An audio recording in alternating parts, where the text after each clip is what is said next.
What is up? How are you? I'm doing really well. Good. Back with another episode of All Gear No Game, and this one basically just gonna break down the upcoming fight nights and just kind of talk about whatever. So yeah, Sure. yeah. Got the coordinated hat and shirt again. Thank you. Yes. Okay. So did you do a little bit of research regarding the Joseph Benavidez versus Davison Figueiredo fight? Yep, and I've got some picks for the entire front card, but can we talk Wait, you got picks up in the whole thing? just the Just the five- main? Just the five main ones. Yeah. Oh, okay. I thought you went hard. No, not that hard. No, I've got to pace myself a little bit. You know. It's actually super hard because a lot of these guys, it's their debut, and I don't know if there's a lot of footage on them on the on the undercard. Yeah. Do you want to talk about some of those ones a little bit before we get into the main ones? If you want to, yeah. I mean, I don't know too much about some of these cats, but I can look. Oh, Joe Duffy's on there. He's pretty good. He actually lost to Mark Jacasey, who was on the opening.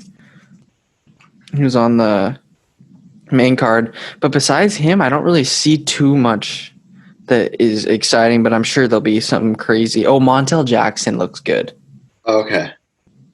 Montel Jackson versus Brett Johns. I like Montel because he's got a good win over somebody pretty good. I just looked at his record not too long ago. Oh, yeah, he beat Brian Kelleher, which is pretty impressive. That guy's a beast. And the one thing I've kind of noticed just from, obviously I haven't been watching UFC for very long, but I've noticed the prelims are often a bit of a toss-up in terms of... No, that's exactly it. The odds mean nothing. Yeah.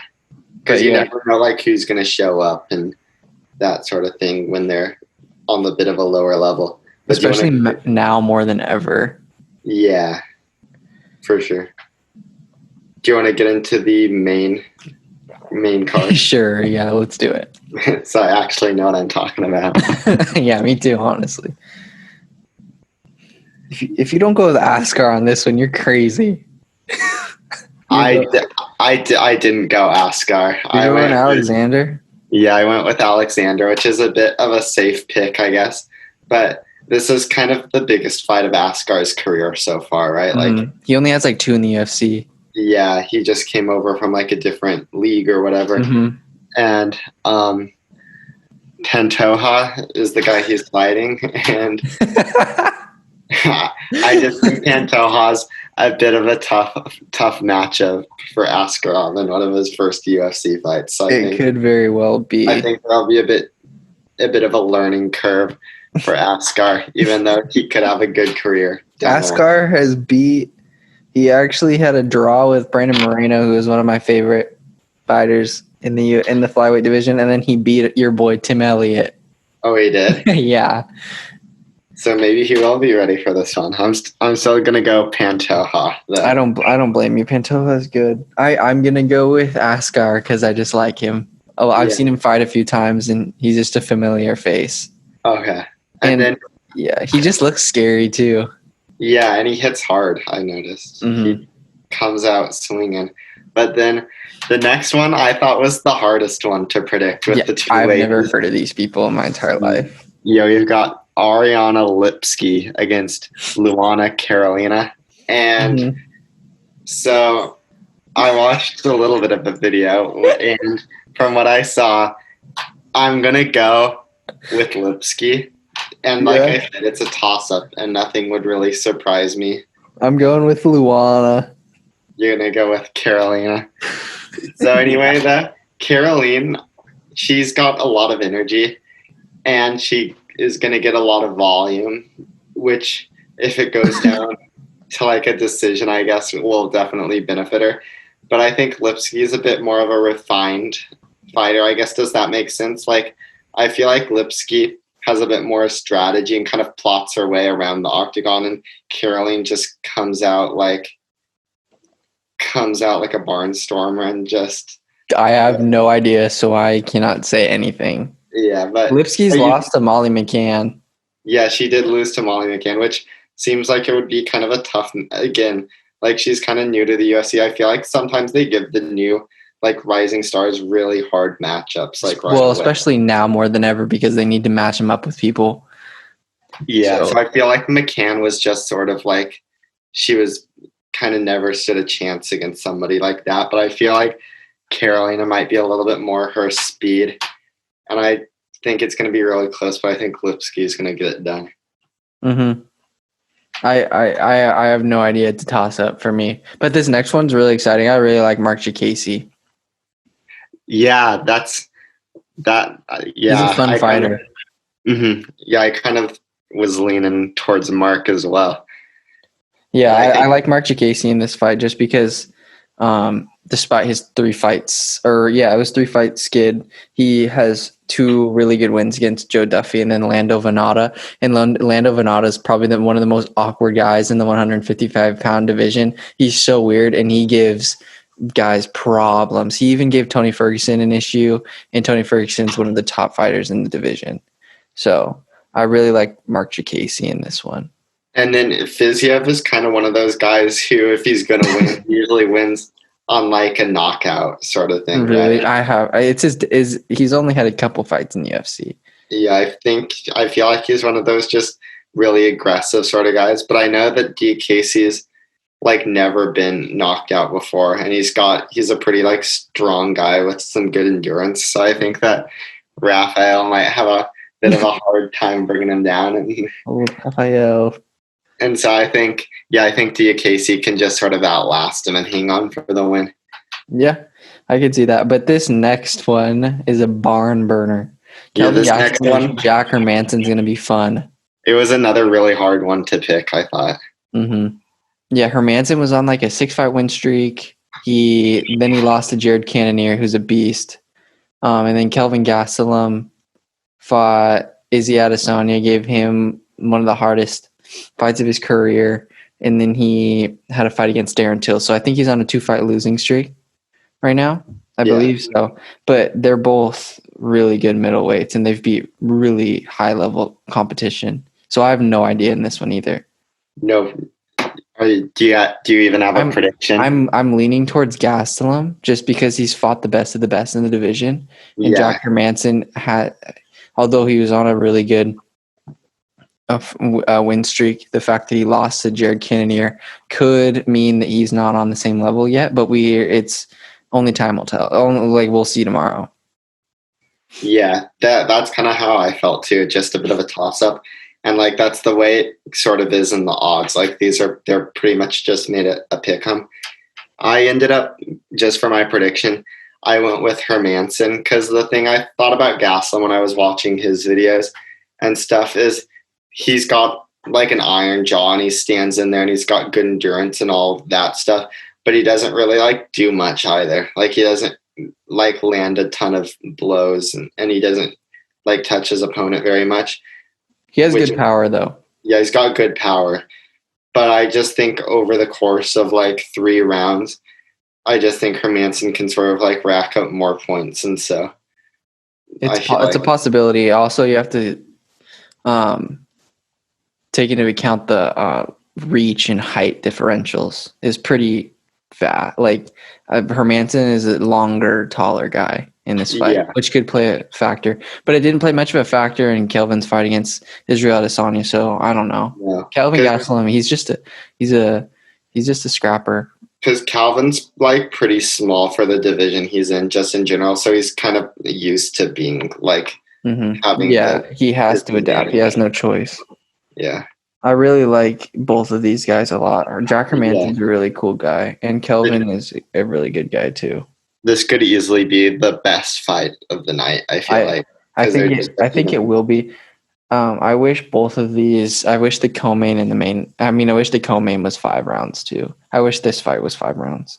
Mm-hmm. To be perfectly honest, if there was not this fight on there, I would not. I probably wouldn't want to tune in as much. Yeah, the headline one has some really good storylines attached to it in terms of like the people who are fighting, but probably just in terms of the actual fight, it won't be as exciting as some of the other ones further down the card. I agree. I think that in Davison Figueiredo, he's good, but I just think Joseph Benavidez I think he's gonna win because he was landing some. I think he was landing. I rewatched their fight. He was landing some big shots, and he won the first round of their first fight pretty decisively.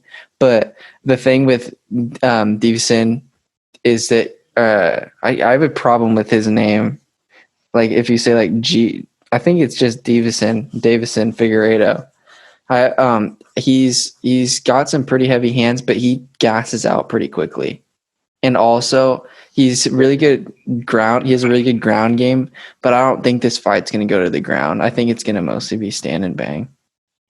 Yeah, which he knocked out Benavidez just a few months ago. But yes, but you have to take into account the fact that there was an illegal headbutt that took place, and then Joseph's head just it was like so much blood immediately, and then he pops him, and so it's not surprising that you get knocked out. He lost so much blood in blink of an eye, and then he gets cracked. He was already wobbled from the headbutt. I don't think that it wasn't even a shot that disoriented Joseph. It was a legal shot. No, but then Benavidez probably got a few concussions because he probably got one from the headbutt. And then Figueiredo he gets cracked. And then there was some ground and pound too.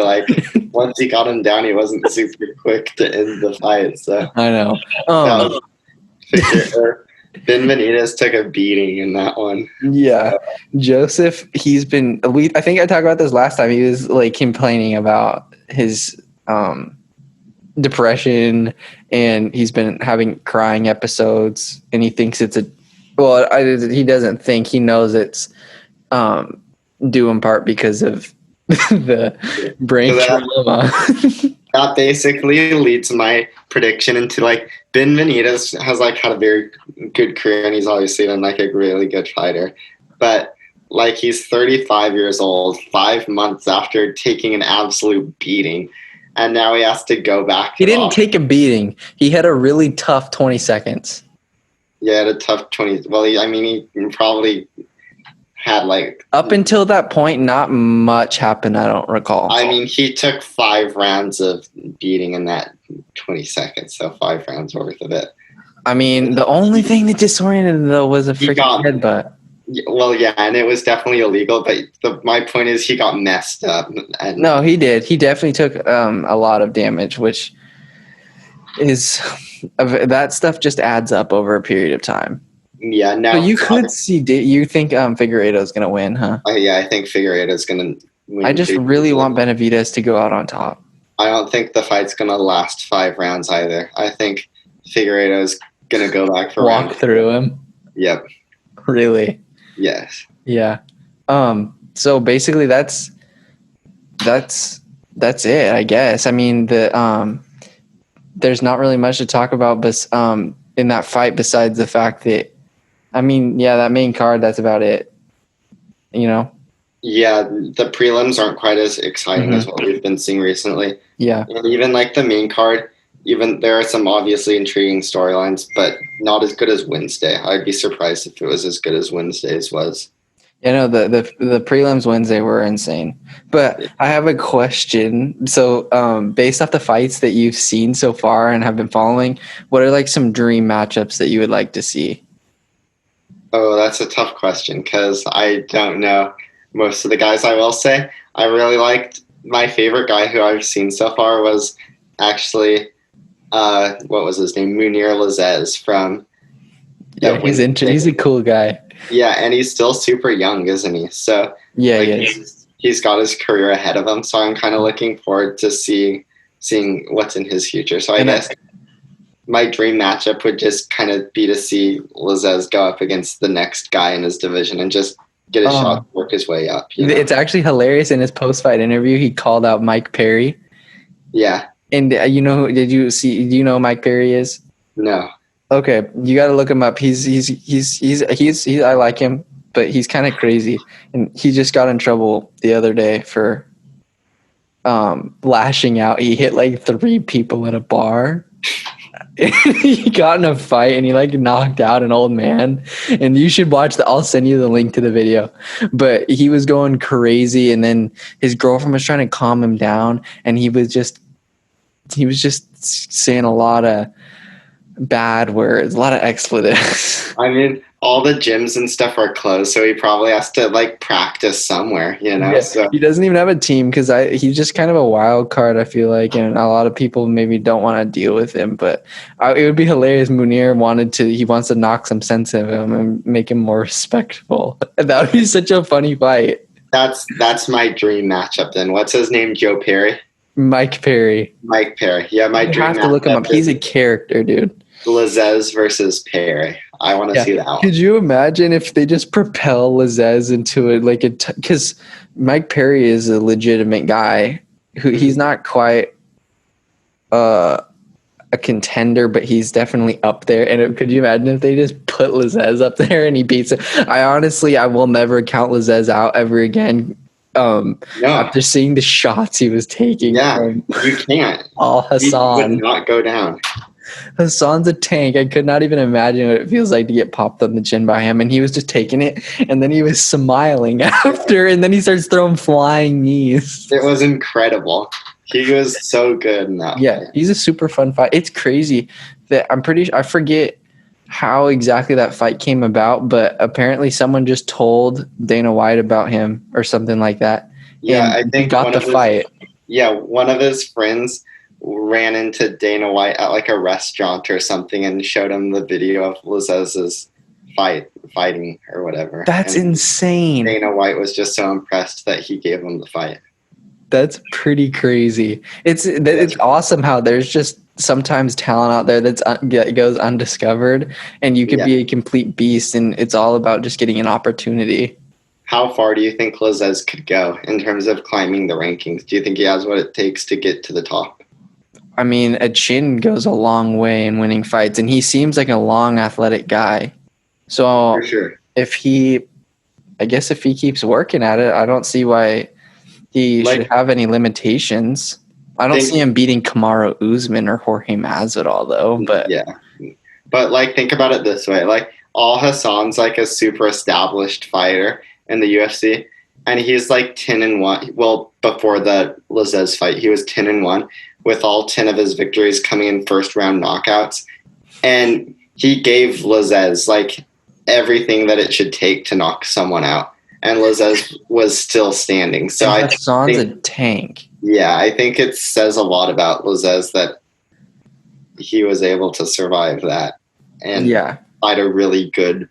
Oh, he's 32. Oh, he's 32. So he's kind of at the end of his. He should fight Mike Perry just for funsies. Yeah.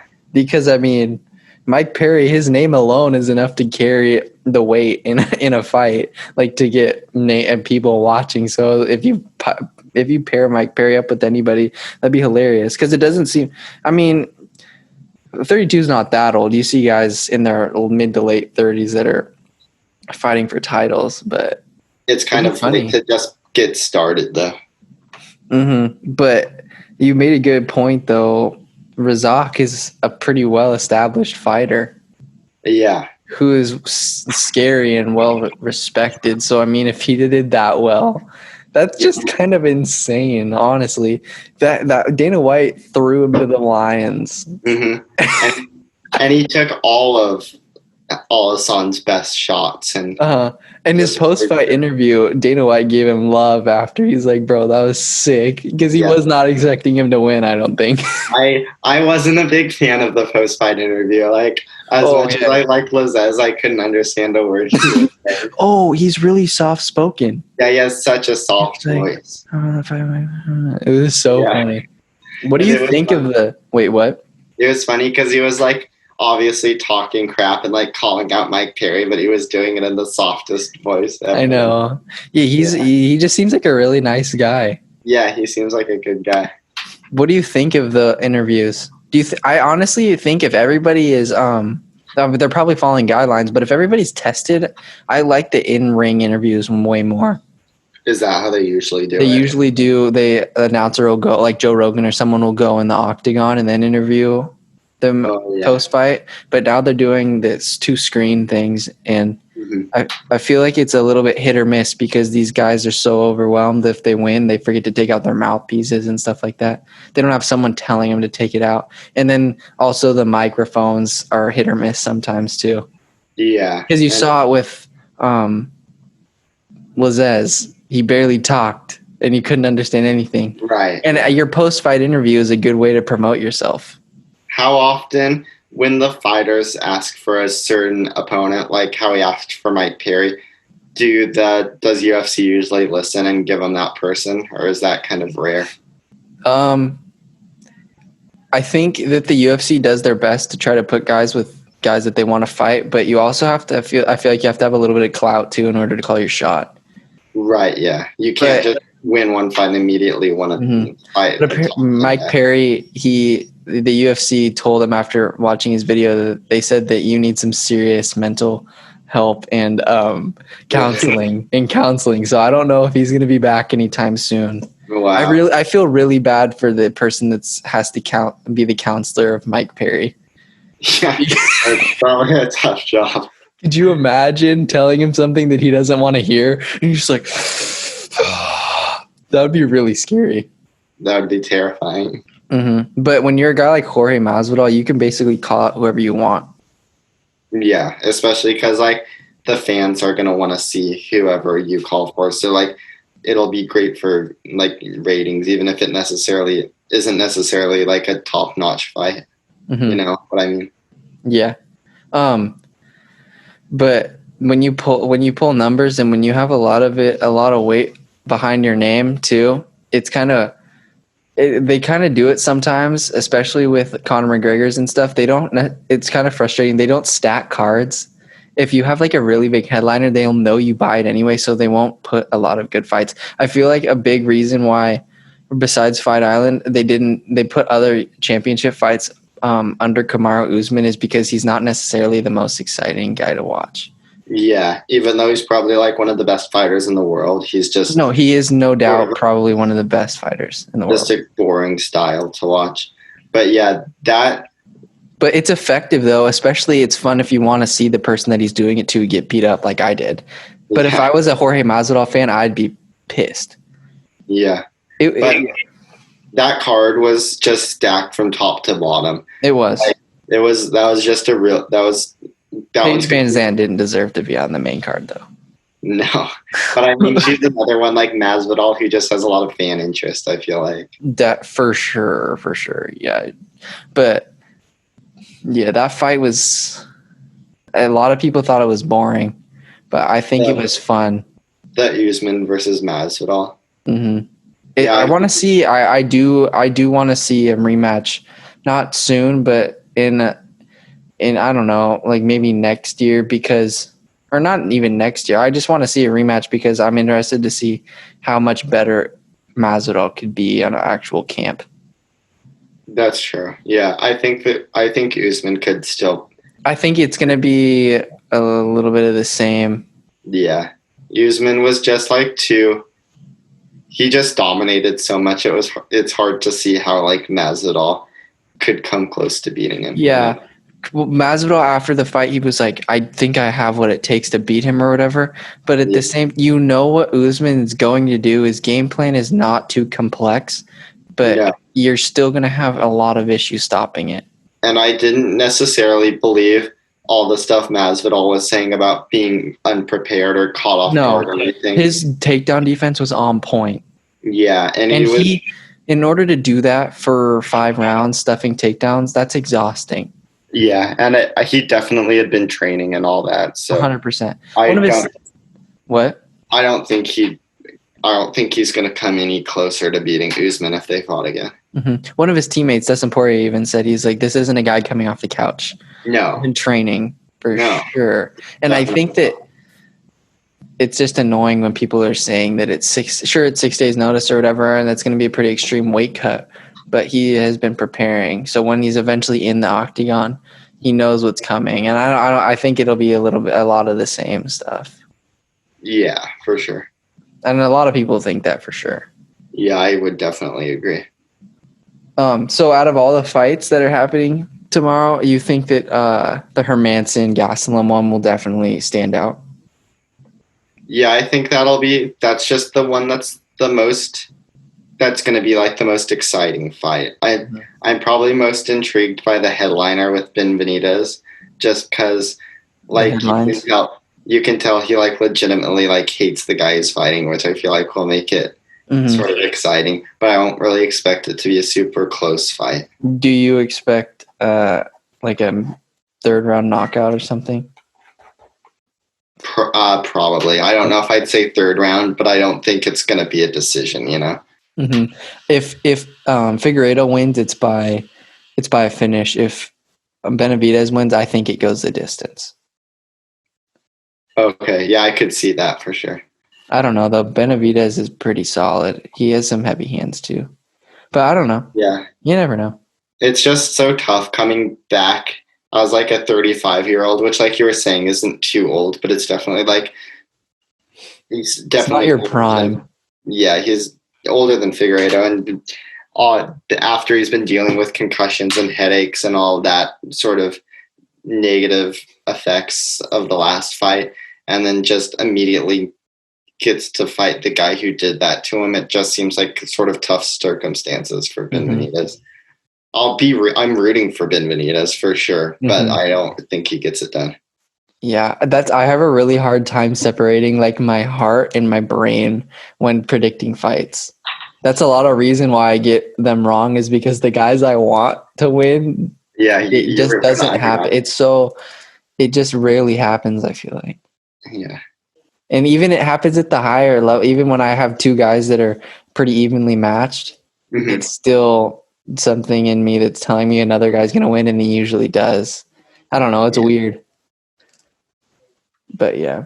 And another thing I like, apparently there's like so much hate with the 125-pound division, the flyweights, but there's actually so many guys there. But we can talk about that another time.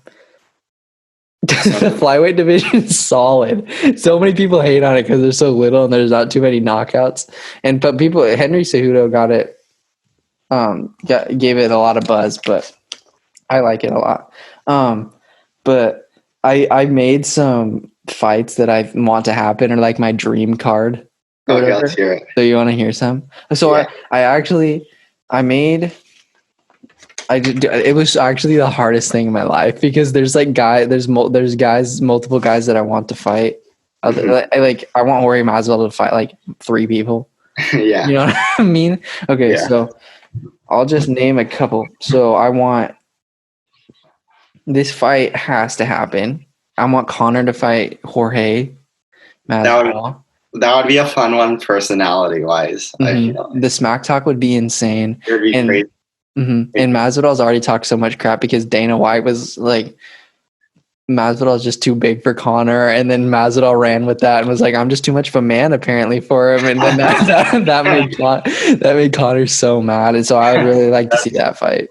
That's really funny. Yeah, after hearing that, I think that fight has to. It has to, but I really don't know who would win. I'd have to go with Conor, I think. Yeah, I think, but Masvidal's so scary though. The way he throws punches in his face when it changes, when he gets mad, he's just a really intimidating guy. Aren't they in a different division right now?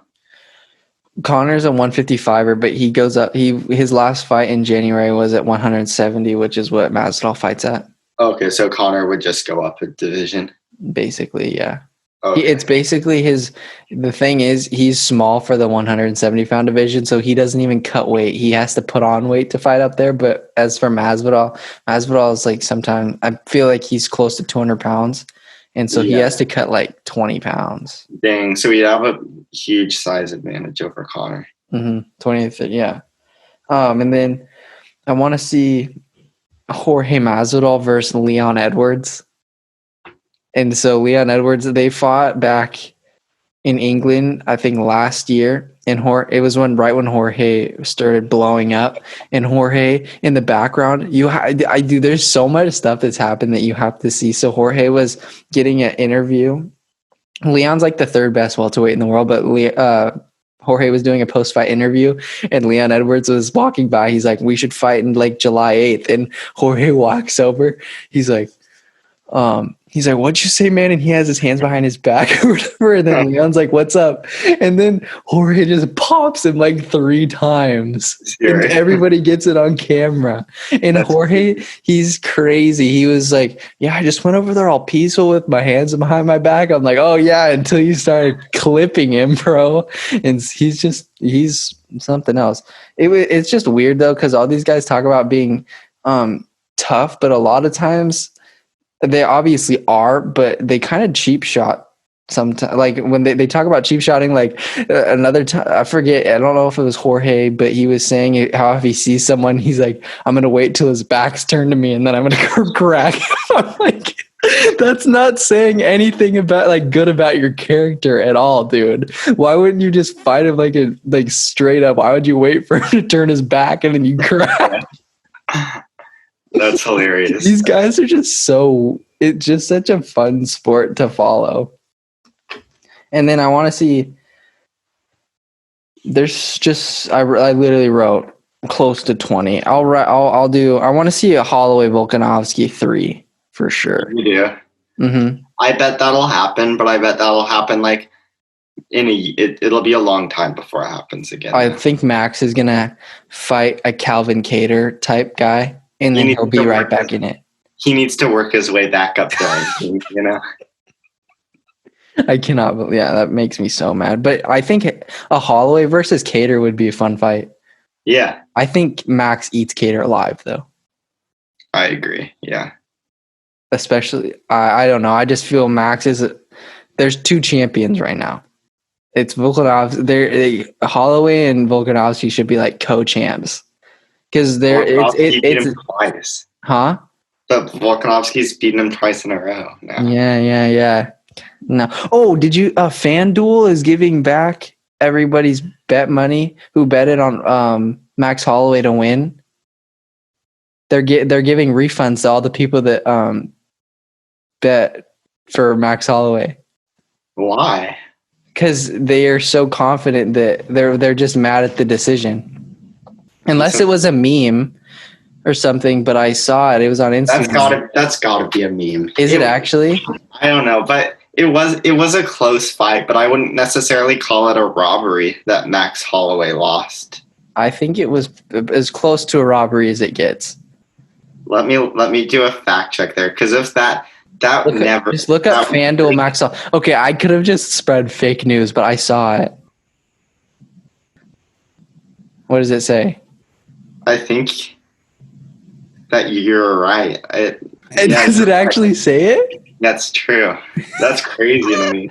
Yeah, could you imagine dropping like a significant amount of dough and you're like, what? And then you get it back? That would be the best feeling in the world. Yeah, I mean, that's just kind of like the nature of betting on the UFC, I feel like, is that sometimes you're going to get like screwed over by the judges. And then I'm sure sometimes there are times when you win because the judges like call a close fight in your favor.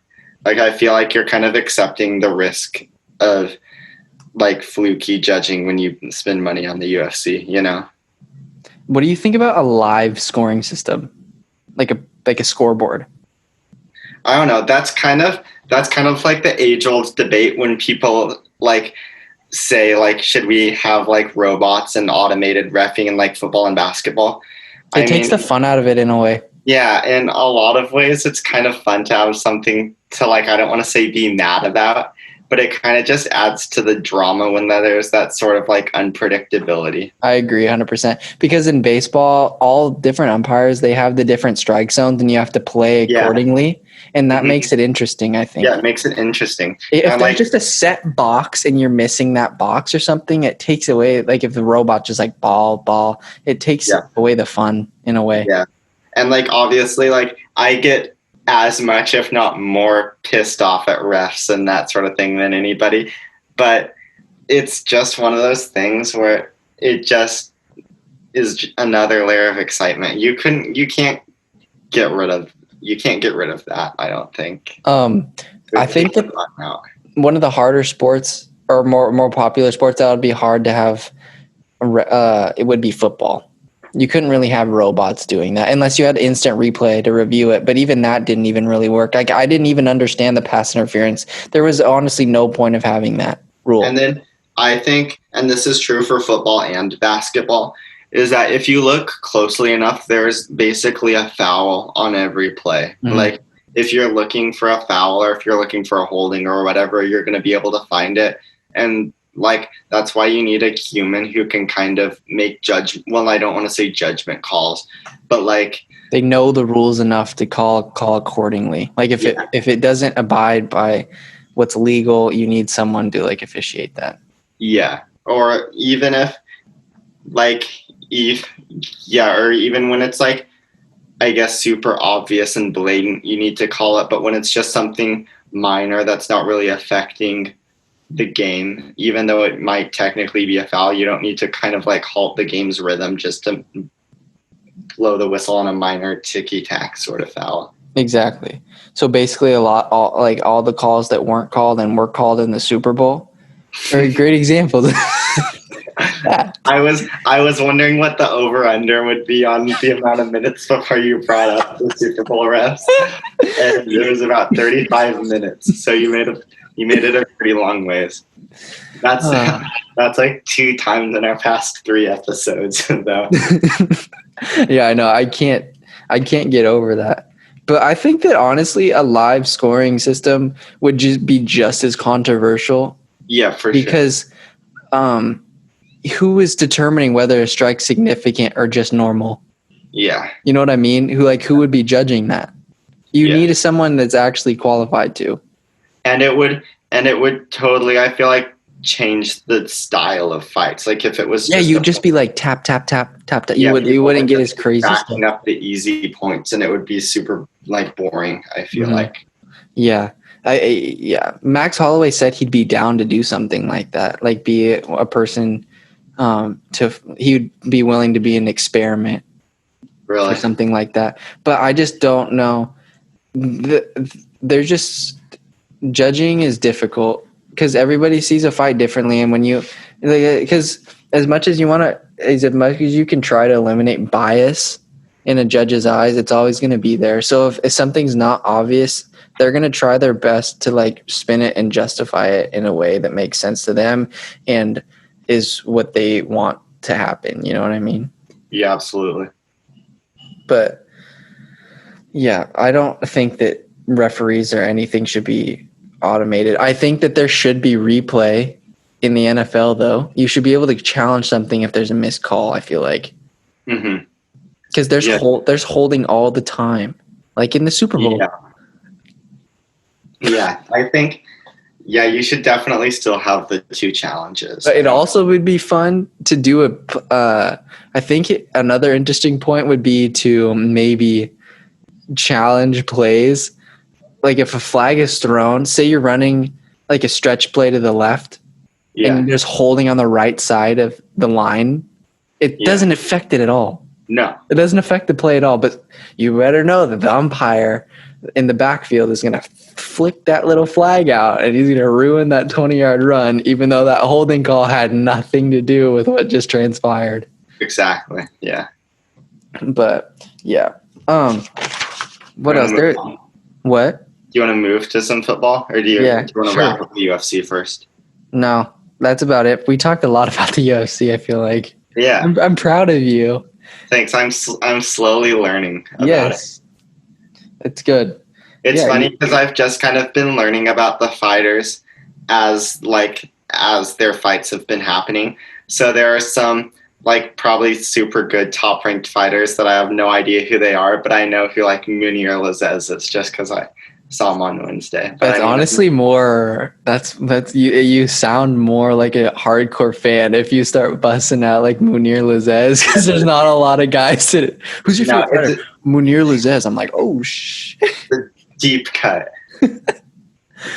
Yeah, I'm super excited to watch him again. You think he'll probably get an even better fight next time? Because they're definitely going to schedule him again, right? Oh, yeah, for sure. If you win, they're going to keep scheduling you. Yeah. So, I'll be super excited to tune in next time he's on. Yeah. But since we're kind of on the topic of the NFL and stuff, we were going to do a NFC West predictions because that's the best division in the NFL. Because who's in that division? 49ers, Cardinals, Rams, Seahawks. Well, it's just the 49ers basically, but 49ers and everybody else. basically. No, I'm just kidding. So, who do you think is going to come out on top of that division, and then list them in order? I'd say the Niners are by far the favorite to win the division. Obviously, they're the favorites to win the NFC, so why wouldn't they be the favorites to win the NFC? You think so? I feel like a lot of people are high on the Saints. I feel like a lot of people are high on the Cowboys every year. People are, I don't know, not to necessarily win, but to do well. Yeah, and I'm not necessarily, like, when it's all said and done, I might pick the Niners to win the NFC, or I might pick the Saints, or I might pick the Seahawks. Like, I like all three of those teams. The Seahawks are always in it. Yeah, all I'm saying is that just like in Vegas and in the sports books, like right now, they all have the 49ers as the favorite to make the Super Bowl out of the NFC. And so I definitely like the 49ers in the regular season to finish first. And we can like dive into the reasons later, I guess. And then in second, it's honestly tough because the Rams, I feel like, are such a big wild card that they could very easily like they're going to pop off, or they're going to go like 8-8. Yeah, I could see them being the 1 seed in the NFC, honestly. Or I could see them just totally tanking. Well, not totally tanking, but I could see them like not meeting expectations, you know? I think that their weak point is for sure their defense. Well, yeah. Yeah, obviously their offense has been really nice for a few years. Mm-hmm. But ultimately, I decided going with sort of the safe pick and just saying Seahawks for the second best team in the NFC. I think honestly the entire division is really close. I think the 49ers were an easy pick for number 1. I think 2 through 4 is basically just to pick them. Like any order, 2 through 4 is good. I just went the Seahawks number 2 just because I trust them the most out of all of the teams. For number 3, I did go with the Rams, which, like, I know you like the Cardinals, and I like the Cardinals. I like the Cardinals to go second in the division. Yeah, I like the Cardinals. Like I was saying, like, they could definitely be number 2. I just went with the Rams just because we haven't, like, seen it from the Cardinals yet, you know? Like, we kind of know what to expect, and we know they're going to take a huge jump this year, especially defensively. We know they're going to take a big step forward and actually be a playoff contender. But we just haven't seen it yet, so it's like harder for me to trust them to beat a team like the Rams or the Seahawks in the standings, you know. And then I went with the Cardinals number 4. But my kind of bold prediction, I guess, I think all the teams in the NFC West are going to be 9-7 or better. I think that the Niners, all their losses are going to come within the NFC West. So you think they're going to beat the Cowboys, Packers, and Patriots on the road, like all 3 of those games? They 100%. They're not losing anyone else. Dang. They're only losing to they're playing the Saints. They're playing the Saints in New Orleans, aren't they? Mm-hmm. And they play the Bills. Yeah, they play the Bills in Buffalo on Monday Night Football. So you that's crazy. You don't think they're going to lose a single game. The Cardinals last year were the 2 toughest games of the Niners regular season. True, that's true. Kyler gives you fits. Yeah. And also the Niners caught the Falcons when they got hot, like when they were actually good. They lost to them late in the season too. And not to mention, the 49ers were dealing with like injuries all last season too, like on defense especially. Ford was not 100% there. No, I think secondary was injured. Yeah, I think Marcel Harris had to play against the Ravens. Like, we didn't have Jaquiski Tartt. It was tough. The 49ers are going to be even better this year than they were last year. But they also, they've just got a tough schedule, man. Like, it's like they got a hard schedule. Yeah, they're going to they're going to earn it. They have to earn it this year. They start off easy though. Yeah, you got the Jets and the Giants. Yep, Jets, Giants, and then They start out with the Cardinals though, right? Yeah, their first game is Cardinals at home. Then they go on an East road trip to like the New York teams, and Wait, they play the Eagles too, huh?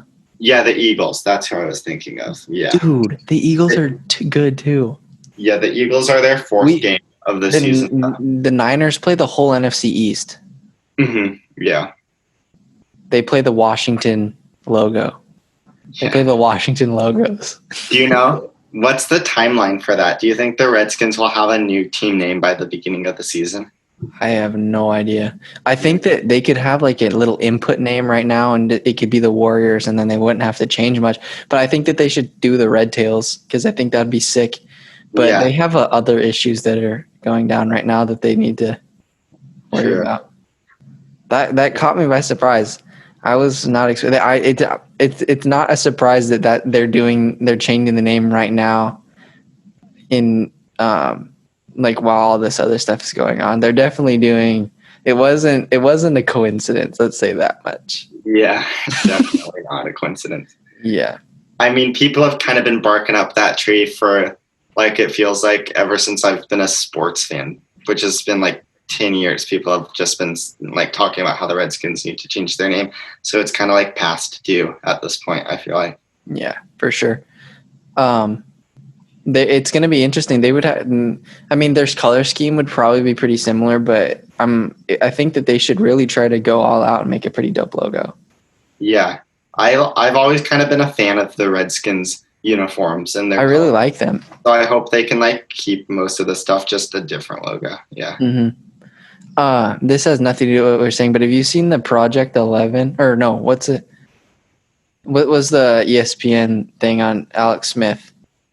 Oh, I have no idea. Oh, you haven't watched that where they do like a whole documentary of when he broke his leg and how he had almost got amputated and stuff? No, but that was terrifying when he broke his leg. I remember that. You should watch it. I think it's on ESPN Plus.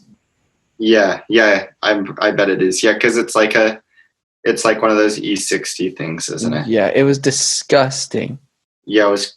Like he was fine, and then all of a sudden they took the bandage off. They're like, something's wrong. Yeah. But it's probably because of they're one of the, I don't think one of the only, but they happen to be on grass, which has more microorganisms than turf, obviously. Definitely made an impact. So do you want to do your rankings for the NFC West? Yeah. So I want to do best team of football, 49. winning the division. And then I'm going to go Cardinals, shock. Cardinals are going to go second in the division. I don't think that's a shock. I think that's reasonable. And then the Seahawks, Rams. Okay. I don't think the Seahawks are going to have as good a season as people think. Yeah. I just think that I don't know. The division games mean a lot. And when if I can see them dropping both games of the Cardinals, they literally lost to the Cardinals at home last year with Brett Hundley leading the Cardinals offense. But they beat the Cardinals on the road, right? Later in the season? Beginning, I think. Beginning. Oh, early. Yeah, that's right. Yeah. Because I remember their later game, and Kenny Drake popped off against the Seahawks that game. And I'm pretty sure they beat them. The Cardinals? Yeah, wait, look that up. The Cardinals did beat the Seahawks. They split the series last year. The Cardinals beat them in Seattle, and Seattle beat them in Arizona. Mm-hmm. And the Rams gave the Niners fits in their last meeting last year. It literally came down to Fred Warner. The Niners could not stop the Rams from driving down the field, and then Fred Warner gets a pick six that kind of helped us out. And then the Niners had to convert on 3 third and longs. I think it's kind of weird. Last year, like the 49ers had one of, like, even though they were fighting injuries all year, they had one of like the best pass defenses in football. So it's sort of strange how like the teams they struggled the most against in their division, at least, were like the Rams and Cardinals, who both are like one of the most high volume passing teams in the league. Yeah, the Rams are when they get rolling, it's so hard to stop them. Yeah. Unless you get turnovers or unless Jared Goff makes stupid decisions, it's really hard to get them off the field. Yeah. And then like the Cardinals, even though they're like technically a high passing team, it's kind of tough to include them in the same category just because like the offense they run, I feel like, is so different than what you normally expect. It's from like if Kyler Murray gets hurt, it's gone. You don't. They're toast. It's so focused around him. Yeah. Him I running. can't wait for this year to see what he does with DeAndre Hopkins. It's going to be insane. It's going to be so I exciting. think DeAndre Hopkins is going to open up a lot for guys like Andy Isabella and Christian Kirk. Yeah. Isabella can fly. Pretty sure, yeah. He's really fast. And what 49ers, Cardinals, Seahawks, Rams. And then I think that this 49ers are going to win the Super Bowl. You do? Yeah. Do you want to talk about I was just like reading about this earlier about obviously like we've known that Matt Braid has like requested a trade. Raheem. Yeah, duh. What did I say? Matt Brady's on the Dolphins now, right? Matt Brady got traded to the Dolphins. That's who I was thinking of. Yeah, but Raheem Mostert requested a trade. I think that because he was having issues with renegotiating his contract, but it's like, dude, you're making $2.8 million and you had one good season. Yeah, not to mention that the 49ers like don't have that much cap space, and like I feel like the cap space because doesn't George Kittle sort of want a new contract too this year? Absolutely. Yeah, and so they should be spending their money on Kittle for sure. We have to lock up Kittle. If we don't get Kittle, that sucks. But John Lynch was like, George Kittle is going to be a Niner for a long time. I'm like, I hope. Yeah, because Mostert like can be replaced easily. You can't replace a guy like Kittle. I don't think Mostert. I mean, Mostert, he will become a feature back, but you got lucky being on the best team in the league last year. Yeah, and you have 4 guys below you that are just as good. You weren't even the starter. Tevin Coleman was the starter. And I think Tevin Coleman's going to be the starter this year too. He will. And Jeff Wilson's really good. And then you got Savon Ahmed from Washington, who's a baller. Mm-hmm. Yeah. Not to mention, I think Shanahan just likes Coleman better in general because he's like a bigger running back who can like loosen up the defense for the other guys, I think. And he's a good receiver. So Mostert like really doesn't have any leverage in this. No, if you want to walk, then walk, bro. Like it's kind of like my friend said. It was kind of like, and even I think Nick Bosa has more leverage than freaking Raheem Mostert. But he said that would be like Nick Bosa asking to like restructure his rookie contract after one good season. Yeah. Because just because you have one good season, you never know what's going to happen in the future. No, especially like at running back, where running back is like one of those positions where fluky seasons happen all the time. And it's also a position where like if you have a system like the 49ers system, like basically anybody halfway decent can like succeed and kind of work in that system. So don't like Mostert needs the 49ers more than the 49ers need him. Mm-hmm. I agree 100%. But like speaking of trades too, like what do you think? Do you think they'll notice the loss of Buckner at all? Because like wasn't he a key in their defensive line last year? Just a little bit. Just a little bit of a key. Dude, he was a savage. He's so good.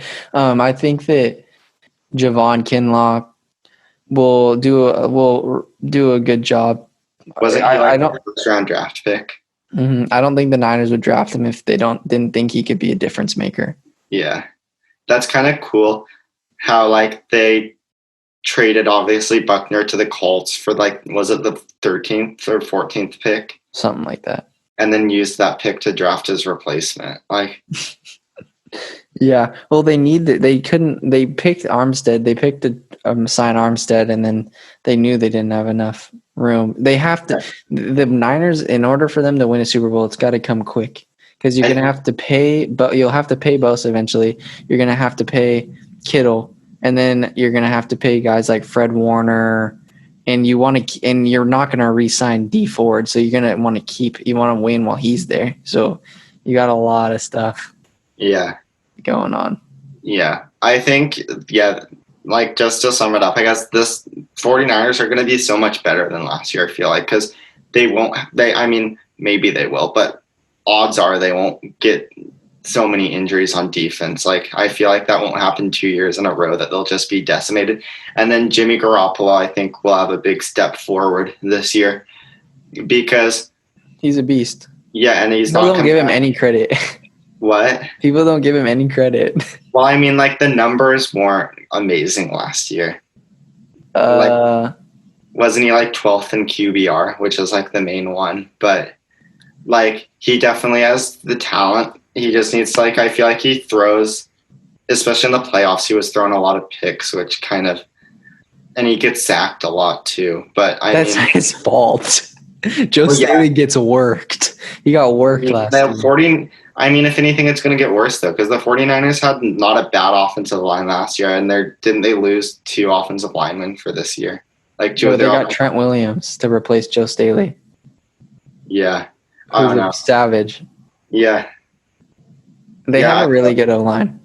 Yeah. You think it'll be improved this year? Yeah, 110%. Our weakest point was Joe Staley, and we replaced him with a bigger, stronger, better guy. Yeah, so I guess maybe with less pressure, I'll get sacked less, maybe throw less interceptions. Because he was accurate at least last year, wasn't he? Mm-hmm. And their wide receiver core is going to be there's no one. I mean, Deebo Samuel kind of solidified himself as number 1. He's injured though, I thought, right? Mm-hmm. He what is it? Was it his hand or foot? I thought it was his foot, maybe. Foot, yeah. I think Kendrick Bourne will become the number 1. Yeah, and then Deebo Samuel hopefully will be ready at some point in the season, maybe just miss training camp or something like that. Mm-hmm. But George Kittle is always the number 1, and he's an extension of the line, obviously. Yeah, I was just talking in terms of wide receivers, but obviously Kittle's probably one of the best receivers in the entire NFL. Did you take Kittle or Kelsey? Kittle for sure. I mean, they're both studs, but I'd say definitely Kittle. You're getting a second offensive tackle with George Kittle. Yeah, and one of the most efficient receivers in the NFL. I forgot what it was. It was on NFL Live the other day. Just a crazy stat that every time George Kittle runs a route, he averages 3.3 yards. So not 3.3 yards per reception, not 3.3 yards per pass, 3.3 yards per route. That's insane. Whoa, that's crazy. And he's running routes probably, I don't know, 60% of the time. Yeah. I mean, maybe even less with how much the Niners run the ball. Yeah. Yeah, that's true. So that's insane. Yeah. That's crazy. Every route he runs. And that ranked number 1 that ranked number 1 for receivers in the NFL.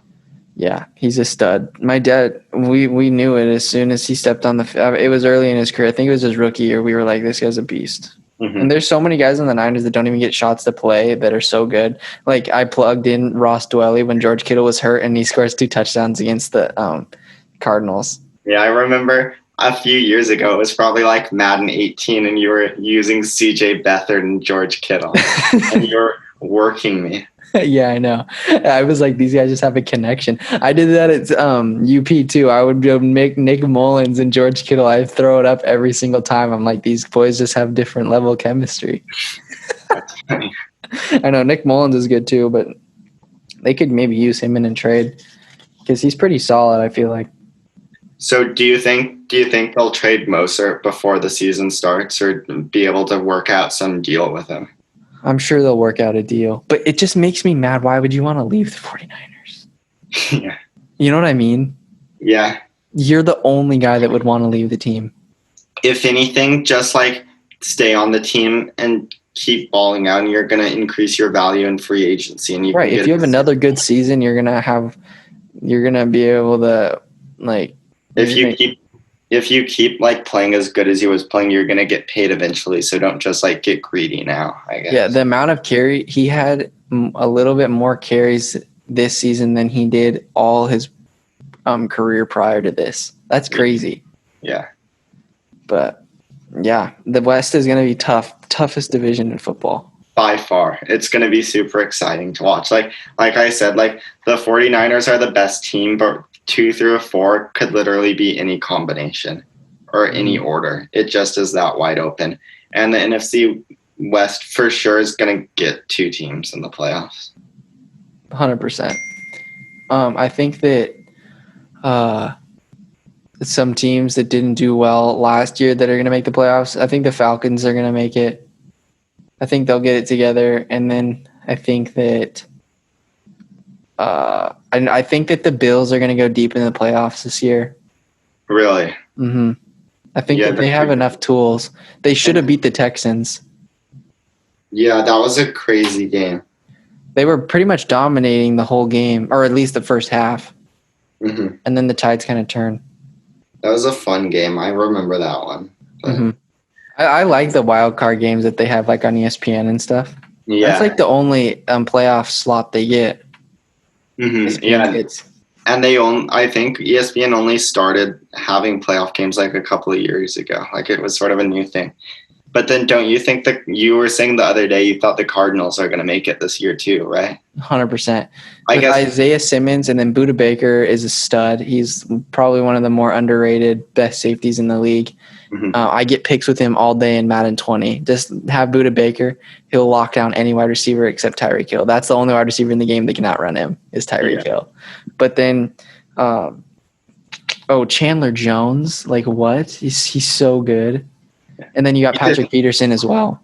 We should save our full playoff predictions for a different one, I guess. But that's just a little hint. Yeah. And then on offense, they obviously have D-Hop. And then they have probably the fourth most versatile quarterback in the league. Yeah, plus just not to mention another year of like Cliff Kingsbury getting to sort of implement his system. Which is crazy. Things will be running like a lot more smoothly this year than they were last year. Like last year was definitely a learning year, and this is like the first year where we're actually going to see the offense in full effect, I feel like. Yeah. I think, I'm going to take that back. I feel Kyler's top 5 most versatile quarterbacks in the league. You got to go with Lamar. Oh, no. Well, I think Lamar. I would have Lamar over Patty.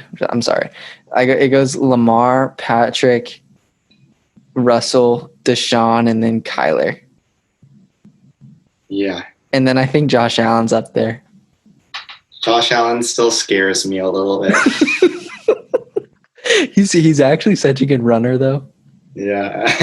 I don't trust it, though. Really? No, that's one thing. I think that Josh Allen, I think Deshaun Watson is better than Josh Allen, but that's the thing. Josh Allen and Deshaun Watson, I don't think that they're there yet. They kind of like if I had them, they're really good playing throughout a game and stuff.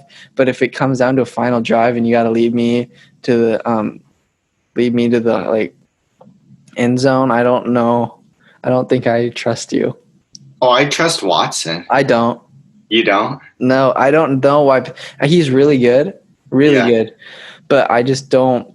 I would. There's a lot of guys I would pick over him. I think it's actually going to be interesting though to see because he doesn't have D-Hop now. Yeah, that's what I'm saying. Because whenever I think of Deshaun Watson, you kind of have to think of him with DeAndre Hopkins. Like they kind of they're a tandem.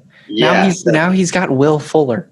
Wow, I didn't even think about it, but I think they'll have a big effect on Watson. And now, but they have David Johnson now. They traded David Johnson for a 5th round pick or something like that, right? And then they have Kenny Stills, who is in legal trouble, right? Yeah, he got arrested. I'm sure the charges got dropped or something though. Yeah, and then that's about it. Yeah, that was their 3 main guys. Right? Yeah, it was. I feel bad for Texans fans. Bill O'Brien doesn't know what he's doing. Yeah. I would hate to be a Texans fan. One of your 2-star players is just gone. For nothing. Huh? For next to nothing. I mean, we'll see. Maybe it's David Johnson's reincarnation. Maybe he becomes like Todd Gurley or something. He better. He has actually so much pressure on him. Well, actually, I don't know. I like David Johnson. He just got replaced by Kenyon Drake for sure. Not to mention he's always injured, it feels like. Yeah, his health is not all the way there. But anyway, yeah, we better save the Texans for when we do the AFC South. But yeah, for sure. All I'm saying is I feel bad for whoever is the Texans fan. The Cardinals have a lot of weapons now. Oh, they do. They got D-Hop, Christian Kirk, and then Kenyon Drake.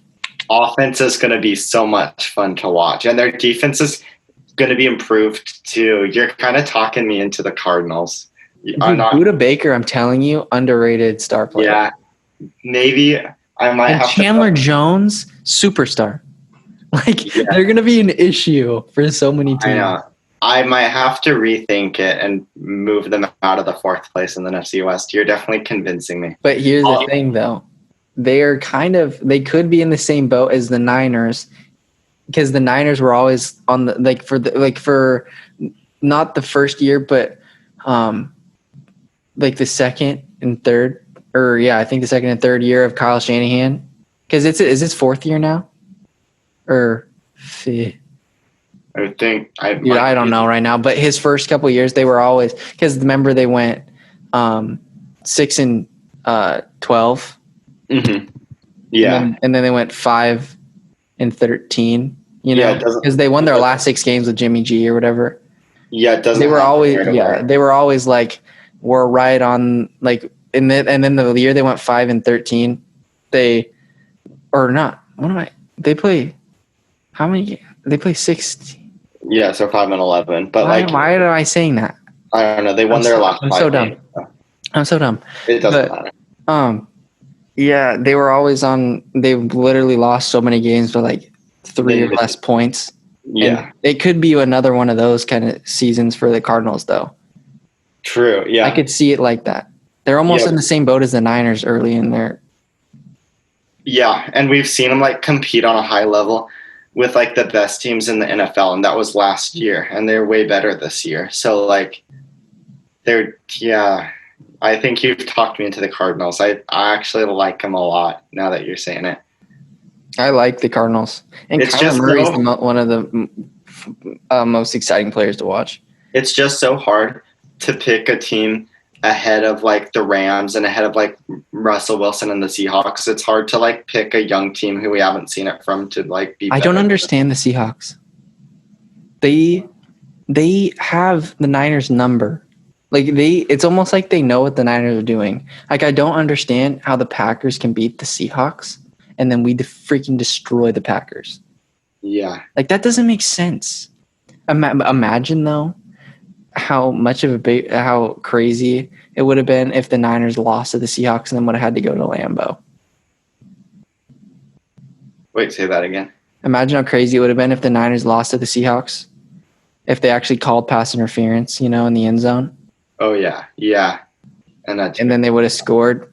That whole sequence was the most stressful time of my entire life. Yeah. Remember, wasn't it 4th down?